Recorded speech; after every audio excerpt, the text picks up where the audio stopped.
king was once sitting upon his throne when an ambassador from a distant country approached, drew a line around the throne, and sat down without speaking a word.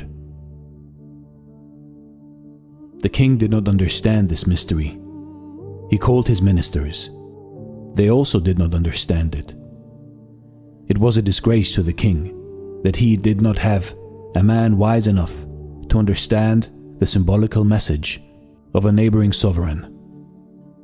The king was very angry and ordered his ministers to solve the riddle themselves, or to find someone in the city to solve it immediately. Otherwise, he would put them all to death.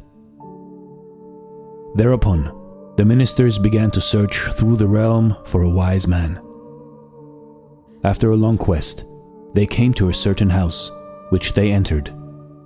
There was no one in the first room but a baby sleeping in a cradle. And, strange to say, the cradle was rocking without any visible cause. They entered the adjacent room, and lo, there also was a baby sleeping in a cradle, which was rocking, though no one was in the room. They walked out in the backyard, where they saw wheat washed and spread to dry. There was a cane moving to and fro, driving away the sparrows, in order that they might not eat the wheat. The ministers of the king were surprised, and going down into the cellar, they found the weaver weaving cloth. As his wife had died soon after giving birth to twins, he had both to weave for his living and do a housewife's work and nurse his children. He therefore had connected the two cradles and the sparrow driver to his loom and shuttle with cords.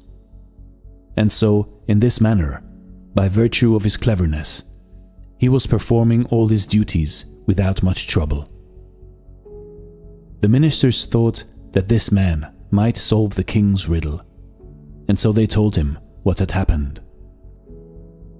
The weaver thought a while, and then taking a couple of marbles and a chicken, went with the ministers.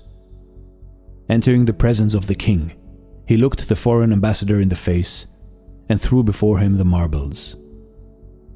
The ambassador took from his pocket a handful of grain and spread it on the floor. The weaver put down the chicken, which in a few minutes ate all the grain. Thereupon the ambassador put on his sandals and ran away speedily. "What was all this?" asked the king. "By drawing the line around the throne," answered the weaver. "The ambassador wished to say that their king was coming to besiege us, if we did not humiliate ourselves and pay tribute. To this I answered by dropping marbles, which meant that they were children compared to ourselves, and that they would better go and play marbles, rather than to undertake a war which would result in their utter ruin." By spreading the handful of grain, he meant that their forces were innumerable. By the chicken which ate all the grain, I meant that a company of ours was enough to destroy a legion of theirs. The king was pleased with the weaver and gave him costly presents, but the weaver took only a little to enable him to bring up his beloved twins. The king wanted to make him his prime minister, but the weaver declined, saying, "Let me continue to be a weaver.